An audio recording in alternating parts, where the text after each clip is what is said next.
Matapos ang pagpihit muli papasok ng bansa, tuluyan ng lumabas ng Philippine Area of Responsibility ang bagyong Bising na bumabala sa Severe Tropical Storm category. Sa tuluyan nitong paghatak ng landas palayo ng Pilipinas, asahan pa rin ang epekto nitong pag-ulan sa malaking bahagi ng bansa.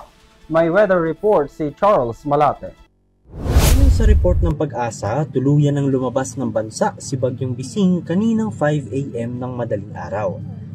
Batay sa latest report, isa na nga itong severe tropical storm at patuloy pa ring binabantayan dahil may tsansa itong bumalik ng bansa.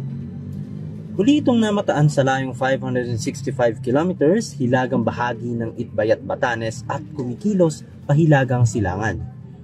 Bagamat wala ng epekto sa bansa ang bagyo, patuloy pa ring inaabisuan ng lahat na maghanda sa mga pag-ulan na bunsod naman ng habagat. Ayon sa weather forecast, apektado pa rin ng mga lugar sa malaking bahagi ng Luzon, pati na rin sa western part ng Visayas at Mindanao. Kaya naman ayon sa Pag-asa, importanteng maging updated ang publiko sa ulat panahon, lalo't inaasahan na mararamdaman ang epekto ng habagat hanggang Biyernes ngayong linggo.